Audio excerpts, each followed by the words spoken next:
Hi, my name is Greg McQuillan, and this is my intellectual AV mix on racism in America for AFAS 160. Throughout this course, we've learned a lot about racism in America from times when slavery was still very popular to times where black people were segregated but had limited rights. Also, we have discussed the topic on the civil rights movement, which was from the late 1940s to the 1960s. I'm going to be showing you two videos from James Baldwin, in which he talks about racism and segregation in America during the 1940s and the 1980s. The first video is a clip from when Baldwin is giving a speech to a bunch of people as he explains how racism in America is affecting society and his outlook on it. The next clip is from I Am Not Your Negro, where James Baldwin talks about how society needs to want to change and his input on how society can make a change in racism in America. Also, I'll be showing you two clips from songs by Kanye West. The first song clip is from the song Jesus Walks, which has lyrical meaning relating to racism in America. The next song is Never Let Me Down, which talks about how his grandparents lived through a time of segregation and the civil rights movement. Throughout this semester, this topic has been seen in every discussion or work done in this course. We learned a lot about racism in the early years of America to the late 1900s and how it affected society and African Americans at the time. But I was a child, when the child opens his eyes in the world, he has to use what he sees. There's nothing else to use. And you are formed by what you see, the choices you have to make, and the way you discover what it means to be black in New York. I don't know how you discover what it means to be black in London, but I know what it means, how you discover that in New York, and then throughout the entire country. And I know how, as you grow older, you watch in the richest city in the world, and the most famous, the richest, freest nation in the world, in the Western world. I know how you watch as you grow older, literally. This is not a figure of speech. The corpses of your brothers and your sisters pile up around you, and not for anything they have done.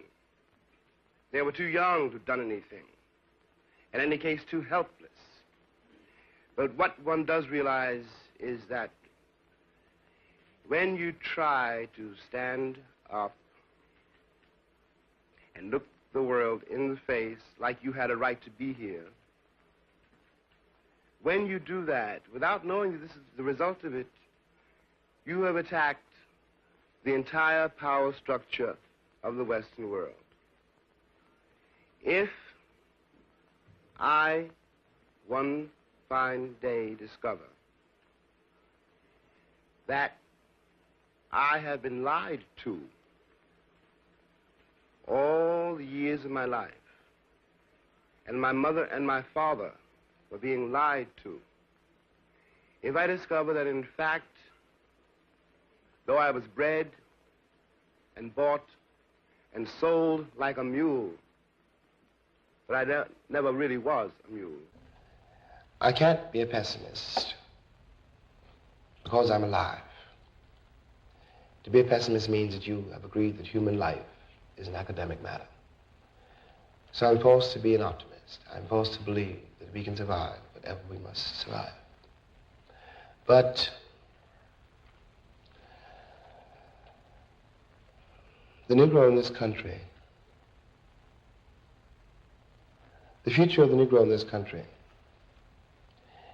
is precisely as bright or as dark as the future of the country.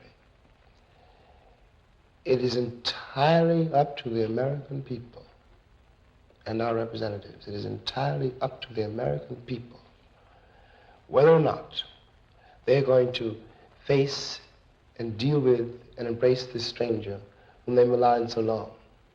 What white people have to do is try to find out in their own hearts why it was necessary to have a nigger in the first place. Because I'm not a nigger. I'm a man. But if you think I'm a nigger, it means you need it. The question you've got to ask yourself, the white population of this country has got to ask itself, North and South, because it's one country, and for a Negro, there is no difference in the North and the South. There's just a difference in the way they castrate you.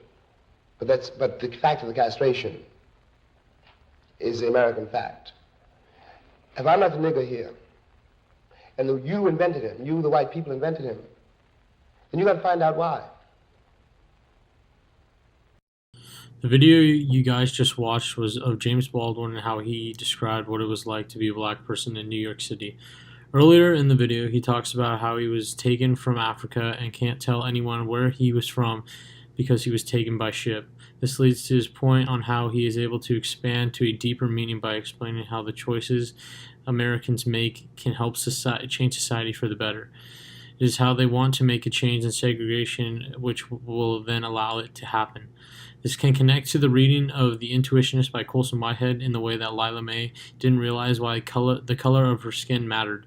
It goes to show that Americans didn't want to make the change and still wanted segregation with black people, as they still discriminate them today. Yeah. We at war. We at war with terrorism, racism, but most of all, we at war with ourselves.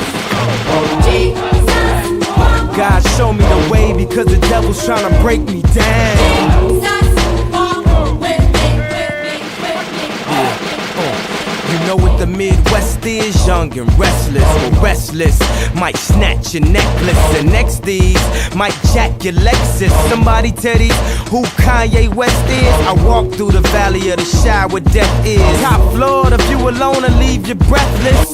Try to catch it, it's kinda hard getting choked by detectives. Yeah, and I check the method. They be asking us questions, harass and arrest us, saying we eat pieces of like you for breakfast, huh? Y'all eat pieces of what's the basis? We ain't going nowhere but got suits and cases. A trunk full of coke, rental car from Avis. My mama used to say only Jesus could save us. Well, mama, I know I act the fool, but I'll be gone to November. I got packs to move. I hope God show me the way because the devil's trying to break me down.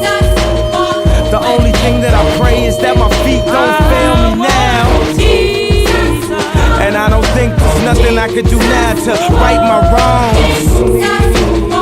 I wanna talk to God, but I'm afraid cause we ain't spoken so long.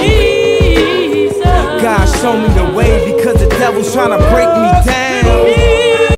The song Jesus Walks by Kanye West talks about how racism in America is viewed while also giving some examples of how black people are stereotyped in the song. West states, "We at war with terrorism, racism, but most of all, we at war with ourselves." This line in the song is referencing to how America is still discriminating blacks and how the world is not perfect. Another line, he says, "Where restless blank might snatch a necklace and these blank might jack your Lexus." He is giving you examples of stereotypes brought upon society. Kanye West is making a connection to how people assimilate crime with black people and that we view them as bad people due to the color of their skin. This can connect to works and readings that we did throughout the semester on how in the past society treated blacks as bad and weak. You can see this in the readings like the Underground Railroad, where it is about slaves being treated as if they were like animals. West is hoping that this reference will help show people that they need to make a change because we as a society are not trying to make a change as a whole. Get up, I get up, I get up, I get up, I get down for my grandfather who took my mama, made her sit in that seat where white folks ain't want us to eat. At the tender age of 6, she was arrested for the sit-ins, and with that in my blood, I was born to be different. Now niggas can't make it to balance to choose leadership, but we can make it to Jacobs or to the dealership. That's why I hear new music and I just don't be feeling it. Racism's still alive, they just be concealing it, but I know they don't want want me in a damn club. They even make me show ID to get inside a Sam's Club. I done did dirt and went to church to get my hands scrubbed. Swear I've been baptized these 3 or 4 times. But in the land where niggas praise you cons and getting paid, it's gonna take a lot more than coupons to get us saved. Like it take a lot more than do-rags to get your way. Nothing sad as that day my girl father passed away, so I promised to Mr. Rainey I'm gonna marry your daughter. And you know I gotta thank you for the way that she was brought up. And I know that you was smiling when you seen the car bought her, and you sent tears from heaven when you seen my car get balled up. But I can't complain what the accident did to my left eye, cause look what an accident did to left eye. First Aaliyah, now Romeo must die. I know I got angels watching me from the other side. When it comes to being true, it's true to me. One thing I found, oh no, you never let me down. Get up, I get up, I get up, I get up, I get up, I get up, I get down. We all here for a reason on a particular path. The last video was a clip from Kanye West's song Never Let Me Down, which was dedicated to his grandparents, mostly towards his grandma though. Kanye West's lyrics demonstrated his point in how his grandparents fought for freedom during the civil rights movement.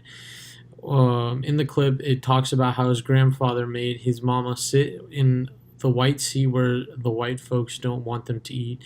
This meaning he has set them up for more success and make their lives better.